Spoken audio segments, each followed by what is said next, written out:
अभी recently UAE की जानिब से एक नक्शा जारी किया गया है जिसमें यूएई ने कश्मीर को इंडिया का पार्ट जाहिर किया गया है। एक इस्लामिक कंट्री की जानिब से ऐसा पहली बार देखने को मिला है। क्या कहेंगे आप इस पर? जी देखिए, बहुत गलत बात है क्योंकि एक ऐसी स्टेट, क्योंकि कश्मीर एक ऐसी स्टेट है जिसके ऊपर अभी तक जो है अक़वाम मुत्तहिदा की शिकों के तहत जो है वो फैसला नहीं हो सका कि वो किस कंडीशन में है। क्योंकि एक कश्मीरी जो है वो कुछ ऐसे उसमें लोग हैं जो कि कहते हैं कि हम एक इंडिपेंडेंट हैं। पाकिस्तान में जो कश्मीर है, पाकिस्तान उसे अपना हिस्सा कहता है, इंडिया जो है वो उसे अपना हिस्सा कहता है, और पाकिस्तानी कश्मीर को भी अपना ही हिस्सा डिक्लेयर करता है। जो ये काम किया है यूएई ने, ये बहुत अरसे से इंडिया खुद भी कर रहा था, लेकिन पाकिस्तान का एक बड़ा सख्त मौक़िफ़ था इसके हवाले से कि कश्मीर जो है वो हमारा हिस्सा है, ना कि सिर्फ पाकिस्तान का कश्मीर, आज़ाद कश्मीर, बल्कि जम्मू कश्मीर जो कि इंडिया के पास है वो भी पाकिस्तान का हिस्सा है।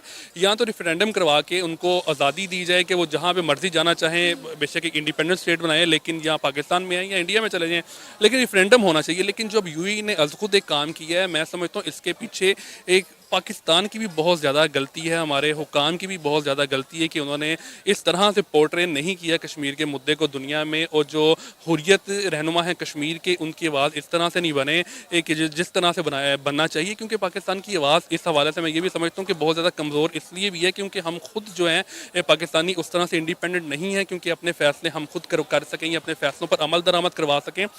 इंडिया को एज बिल्कुल है, पूरी दुनिया में इंडिया को एज है, ना सिर्फ दुनिया में बल्कि दुनिया जो इस्लामी ममालिक हैं उनमें भी इंडिया को बहुत ज़्यादा एज। जी सर, हमने देखा है कि जितनी भी इस्लामिक कंट्रीज़ हैं उनका झुकाव इंडिया की तरफ बहुत ज़्यादा है। अभी रिसेंटली इंडिया में G20 समिट हुआ, तमाम इस्लामिक कंट्रीज़ इंडिया में मौजूद थी सिवाय पाकिस्तान की। जी नहीं, तमाम इस्लामिक कंट्रीज़ वहाँ पे नहीं थी, वहाँ पे सऊदीया था, यूएई था, क्योंकि G20 में दो मुल्क जो हैं वो G20 का हिस्सा हैं, सऊदीया अरब और यूएई।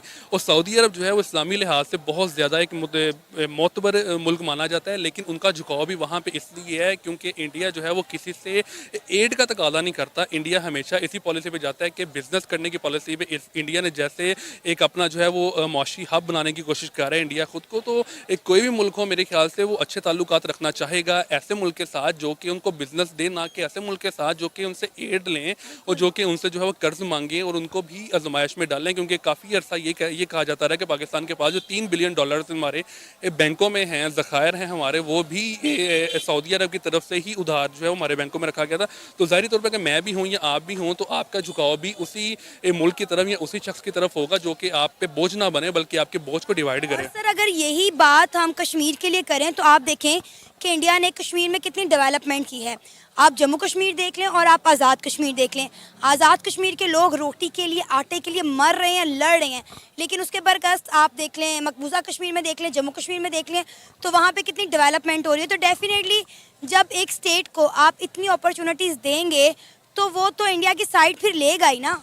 नहीं, मैं आपको यहाँ पे ना थोड़ा सा करेक्ट करूँगा कि आपके ना फिगर्स जो हैं वो थोड़े से ख़राब हैं। इस हवाले से कि इंडिया ने कश्मीर में डेवलपमेंट नहीं की, बल्कि इंडिया ने एक हद तक कश्मीर में जो है वो मुस्लिम मेजॉरिटी को माइनॉरिटी में कन्वर्ट करने की कोशिश की है।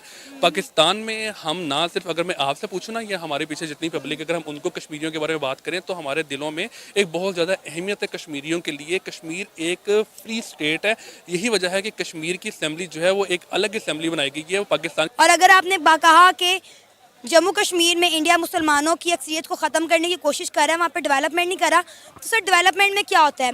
लोगों को रोज़मर्रा के वसाइल जो है वो सस्ते मैसर हों, इंडिया वो वहाँ पे कर रहा है। डेवलपमेंट का मकसद ये होता है कि जहाँ पे आबादी जो कि रह रही है ना, उनके लिए उस इलाके को इतना को खुशहाल बना दिया जाए, इतना को खूबसूरत कर दिया जाए कि वहाँ पे रहने वाले लोग वहाँ पे जो है वो गुजारा करने में फ़ख्र महसूस करें, जो कि इंडिया नहीं। सर हो रहा है, आप देखें कि अमेज़न इंडिया में आ चुका है, मकबूजा कश्मीर में आ चुका है। आप देखें कि मकबूजा कश्मीर में रिकॉर्ड तौर टूरिज़म हुई है, ठीक है। तो आप देखें वहाँ पे इंफ्रास्ट्रक्चर डेवलप हो रहा है, वहाँ पे कितने जो 5G की सर्विसेज आ चुकी हैं। सर इसके बाद और कौन सी डेवलपमेंट है जो आप लोग चाहते हैं? मैम देखिए, मेरी बात सुने, पाकिस्तान में जो कश्मीरी है ना, ये आज भी इंडिया की कश्मीरियों से बहुत बेहतर है, क्योंकि जितने यहाँ पे मेरी लेट मी कंप्लीट प्लीज कि उनको जो हम हकूक दे रहे हैं, ठीक है। जहाँ पे आप कह रही हैं ना कि इंडिया में अमेज़न आ चुका है, इंडिया में बाकी चीज़ें आ चुकी हैं, आपको शायद याद नहीं कि पाकिस्तान में भी अमेज़न एक वक्त में आया था, ठीक है। लेकिन हाँ, बहैसियत कौम हम लोग इनफरादी तौर पे इतने को पस्ती का शिकार हो चुके हैं कि हमारी जो हमेशा से माइंड सेट रहा है ना, वो यही रहा है कि हमने कैसे 2 नंबरी करके ना किसी भी कंपनी को भगाना है। सर अगर हम बात करें यूएई की, दुबई की, तो उन्होंने एक नक्शा जारी किया है जिसमें उन्होंने कश्मीर को, आज़ाद कश्मीर को और जम्मू कश्मीर को भारत का हिस्सा जाहिर किया है। यूएई एक इस्लामिक कंट्री है, लेकिन पहली दफ़ा ऐसा हुआ है कि इस्लामिक कंट्री ने इस तरह की कोई हरकत की है। क्या कहेंगे आप इस पर?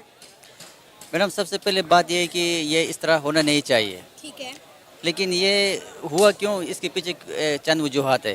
जी। अब इस वक्त पूरी दुनिया जो है ना सबसे पहले अपना मफादात को देखता है, बिल्कुल ऐसा ठीक है।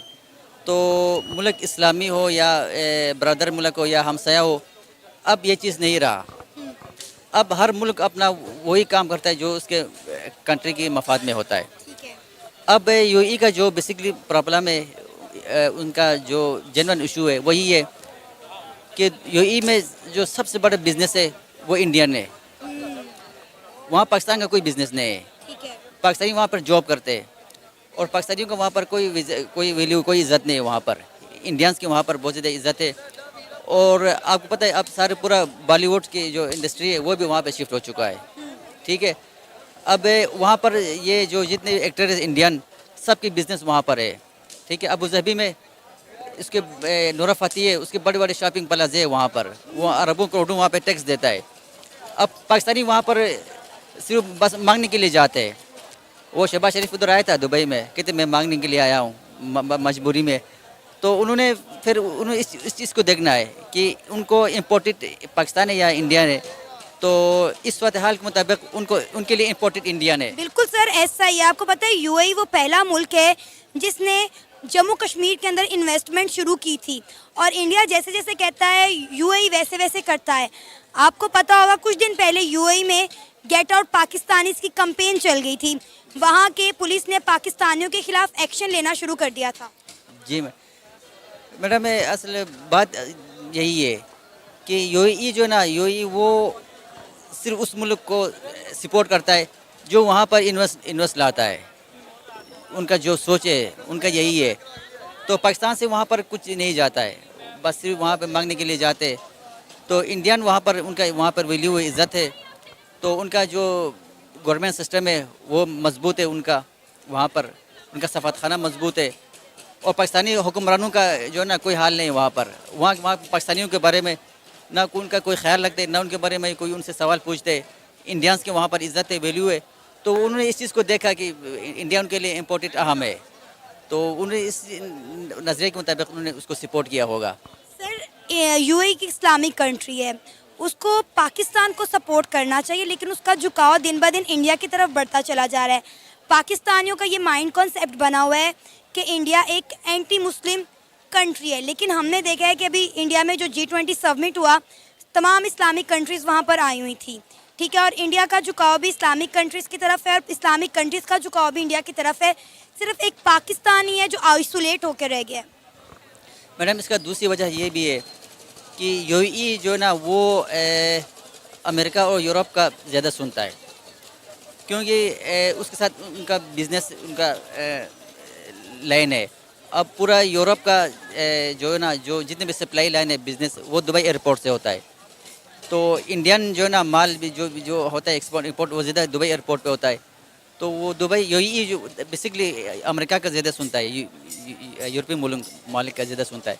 तो उनका तो यही उनका वो है, एक सोच है कि वो कश्मीर के मामले में इंडिया का सपोर्ट ज़्यादा करते हैं। तो अब रही सही बात सऊदी अरब है, अब वो भी तो सपोर्ट नहीं करता है। सऊदी अरब भी जो ना वैसे बज़ाहिर तो पाकिस्तान का नाम लेता है, लेकिन हकीकत पर वो इंडिया को सपोर्ट करता है, जो असल बात है। अस्सलाम वालेकुम। वालेकुम अस्सलाम। सर, आपका नाम? रहमान आगा। क्या करते हैं? मैं गवर्नमेंट एम्प्लॉई हूँ। अच्छा